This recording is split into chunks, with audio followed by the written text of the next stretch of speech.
السلام علیکم محترم طلبہ اور طالبات، میں خیریت سے ہوں، امید کرتا ہوں آپ بھی خیریت سے ہوں گے۔ ہم اسلامک اسٹڈی فرسٹ ایئر کے 5 لیکچر پڑھ چکے ہیں اور آج ہمارا چھٹا لیکچر ہے۔ چھٹے لیکچر کے جو عنوان ہے وہ ہے رسالت۔ اس کو ہم انشاءاللہ پڑھیں گے، تو آئیے ذرا اسی کی طرف چلتے ہیں کہ رسالت کے لغوی معنی کیا ہے۔ یہ اس کی ہیڈنگ کے طور پر ہم اس کو دیکھیں گے، اور یہ بھی آپ کے بک کے اندر ہیڈنگ نہیں بنی ہوئی، تو لہٰذا نوٹ کرتے جائیں۔ رسالت کے ڈکشنری کے اندر جو میننگ ہے، لغوی جو معنی ہے، معنی جو ہے پیغام پہنچانا، پیغام لے جانا، پیغام بری اور پیغام رسانی کے ہیں۔ یعنی پیغام کو ایک جگہ سے دوسری جگہ منتقل کرنا، میسج کو ایک جگہ سے دوسری جگہ لے کر جانا، کمیونیکیشن ہی کہہ سکتے ہیں۔ یہ اس کا لغت کے اندر ڈکشنری میں میننگ ہے۔ اور اصطلاح میں رسالت کا مفہوم کیا ہے؟ شریعت کی اصطلاح میں اللہ کا پیغام بندوں کو پہنچانا رسالت کہلاتا ہے۔ شریعت کے اصطلاح میں اللہ کا پیغام بندوں تک پہنچانا رسالت کہلاتا ہے، اور پیغام لے جانے والے کو رسول یا قاصد کہا جاتا ہے۔ یہ رسول یا قاصد وہ لوگ ہوتے ہیں جن کو اللہ رب العزت نے، یعنی رسول یا نبی کہا جاتا ہے، وہ لوگ اللہ کی طرف سے مختص ہیں، ہوتے قاصد ہیں، یعنی پیغام لے جانے والا، لیکن اصطلاحاً انہیں رسول یا نبی کہا جاتا ہے، ان کی یہ ذمہ داری ہوتی ہے کہ اللہ رب العزت کے پیغام کو امت تک، لوگوں تک پہنچاتے ہیں۔ آئیے ذرا رسول کی ضرورت اور اہمیت کو دیکھتے ہیں۔ اللہ رب العزت نے انسان کو پیدا کیا، انسان کی جسمانی اور روحانی ضروریات کے لیے مختلف چیزوں کو پیدا کیا۔ تو روحانی رہنمائی کے لیے اللہ رب العزت نے 4 بنیادی چیزوں کو عطا کیا: عقل، وجدان، غور و فکر، عبادت و ریاضت۔ اب یہ عبادت و ریاضت کیسے کرنی ہے، کیا کرنی ہے، تو اللہ رب العزت کی طرف سے ڈیسائیڈڈ ہے آلریڈی، تو وہ ہم تک کیسے پہنچے گی؟ اللہ اپنے بندوں کے ساتھ کمیونیکیشن کیسے کرتا ہے، پیغام کیسے پہنچایا جاتا ہے؟ اس کے لیے انٹرمیڈیٹ کے طور پر اللہ رب العزت نے انبیاء علیہم السلام کو بھیجا، جو تھے اسی انسانوں کے اندر ہی اللہ رب العزت نے ان کو پیدا کیا اور ان کے ذمہ یہ کام لگایا، وہ اللہ کے پیغام کو امت تک پہنچاتے ہیں۔ دیکھتے ہیں ذرا انسانیت کی رہنمائی کے لیے اللہ تعالیٰ فرماتے ہیں، جس کا ترجمہ یہ ہے کہ اور تحقیق ہم نے ہر امت میں رسول بھیجے، وَلِكُلِّ أُمَّةٍ رسول، ہم نے ہر امت میں رسول بھیجے۔ اللہ رب العزت نے ہر امت کے اندر ایک شخص کو بھیجا جس کو یہ فرائض سونپے گئے کہ یہ کام اس نے کرنا ہے۔ آگے چلے جی، انبیاء میں تفریق کی اجازت نہیں۔ اگلی ہیڈنگ، پہلی ہیڈنگ آپ یہ بنا دیں، دوسری یہ۔ پہلی ہیڈنگ تو آپ نے یہ لغوی معنی بنائی، پھر اصطلاحی مفہوم کی ہیڈنگ بنائی، پھر ضرورت اہمیت کی بنائی، روحانی رہنمائی کے ذرائع یہاں اس میں لکھا۔ اس کے بعد آگے پھر آپ نے جو ہے وہ ہیڈنگ بنانی ہے اس کی، کدھر گیا جی؟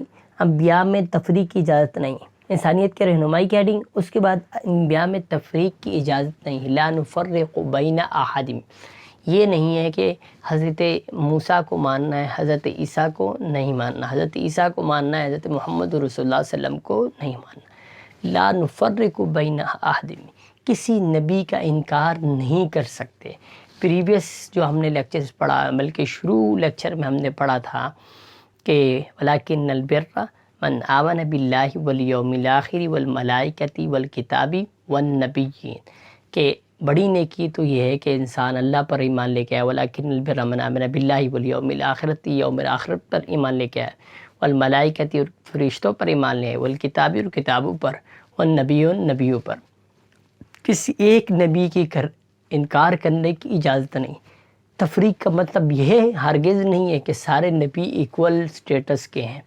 ہاں، کچھ نبیوں کو اللہ نے درجے اعلیٰ دی ہیں، لیکن بات ماننی سب کی ہے، کسی کی تفریق نہیں کر سکتے، کسی نبی کا انکار نہیں کر سکتے۔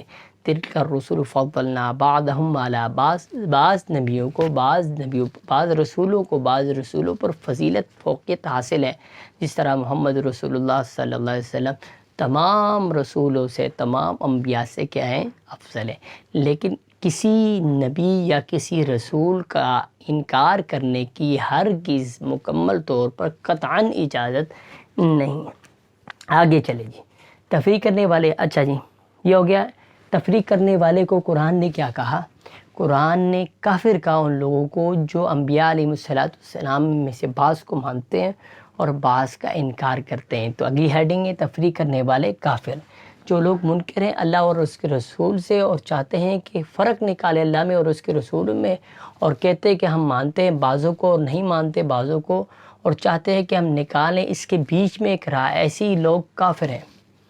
جو لوگ اللہ اور اللہ کے رسولوں کے درمیان بعض کو مانتے ہیں بعض کو نہیں مانتے، کچھ نبیوں پر ایمان لے کر آتے ہیں اور بعض پر ایمان نہیں لے کے آتے، تو ان کو اللہ رب العزت نے کافر قرار دیا، وہ مسلمان نہیں ہیں۔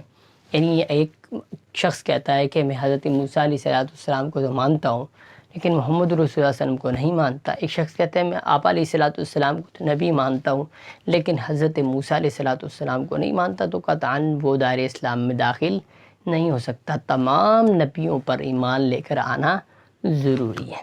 آگے چلیے، مقصد رسالت و نبوت، ترجمہ، اور اتاری ہم نے تجھ پر یہ یادداشت کہ کھول دے لوگوں کے سامنے وہ چیز جو اتری ان کے واسطے، کہ انزلنا الیک الکتاب لتبین للناس، کہ لوگوں کے سامنے واضح کر دے جو اس کے لیے اللہ رب العزت نے اتاری۔ پیغام ہدایت ہے، توحید کا پیغام، اور جو پیغامات اللہ رب العزت نے بھیجے ہیں امت کے لیے انبیاء کے ذریعے، تو انبیاء کا یہ ان کی ڈیوٹی یہ ہوتی تھی کہ لوگوں تک پیغام کیا کرتے تھے؟ پہنچاتے تھے۔ آگے اگر ہم دیکھیں گے ایک اور ترجمہ اس حوالے سے، اور کہو اگر زمین میں ہوتے فرشتے تو اطمینان سے چلتے پھرتے، تو ہم ان پر ضرور آسمان سے فرشتے ہی رسول بنا کر بھیجتے۔ یعنی اگر فرشتے زمین میں ہوتے تو اللہ رب العزت اس کام کے لیے فرشتوں کو مختص کرتے۔ زمین میں انسان تھے تو اللہ رب العزت نے انسانوں میں ہی انسان رسول بنا کر بھیجا، بشر بنا کر بھیجا۔ اب اسی کے حوالے سے طریقہ رسالت کیا ہے، اور یہ کسی ما کان لبشر ان یکلمہ اللہ الا وحی او من وراء حجاب او یرسل رسولا فیوحی باذنہ ما یشاء، اور یہ کسی بشر کا مقام نہیں کہ اللہ تعالیٰ اس سے کلام کرے، مگر ہاں یا تو وحی سے یا کسی پردے کے پیچھے سے یا کسی فرشتے قاصد کو بھیج دے، وہ وحی پہنچا دے اللہ کے حکم سے جو اللہ کو منظور ہو۔ یوحی باذنہ ما یشاء، یعنی فرشتے جو وحی لے کر آتے ہیں اللہ رب العزت سے پیغمبروں تک، تو وہ اپنی طرف سے نہیں ہوتی، نہ ان کا آنا اپنی طرف سے ہے، نہ وہ اپنی طرف سے کوئی چیز لے کر آتے ہیں، بلکہ اللہ کا پیغام نبیوں تک پہنچاتے ہیں اور نبی پھر امت تک پہنچاتے ہیں۔ تو اس حوالے سے وحی کے طریقے تین، قرآن کریم کی روشنی میں وحی کے تین طریقے ملتے ہیں۔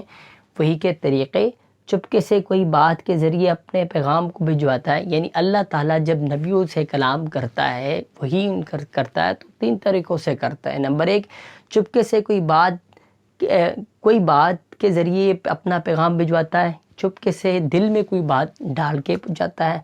پردے کے پیچھے سے کلام کرتا ہے، پردے کے پیچھے سے اللہ من وراء حجاب، یا پھر یرسل رسولہ، اور کسی فرشتے کے ذریعے پیغام بھجواتا ہے۔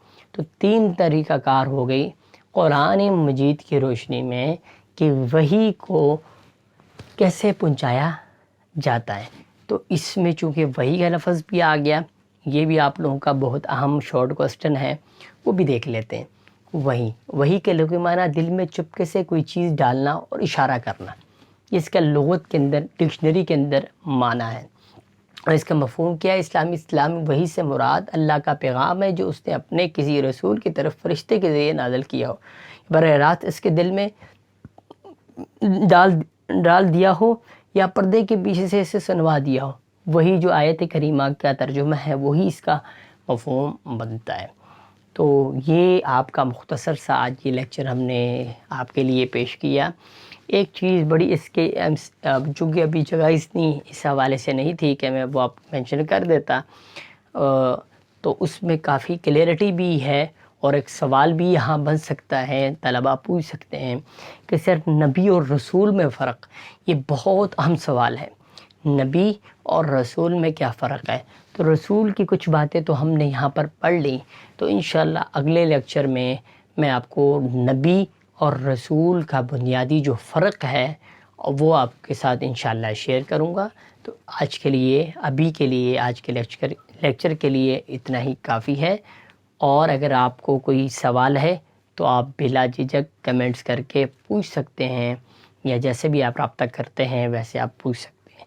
جزاکم اللہ، السلام علیکم ورحمۃ اللہ۔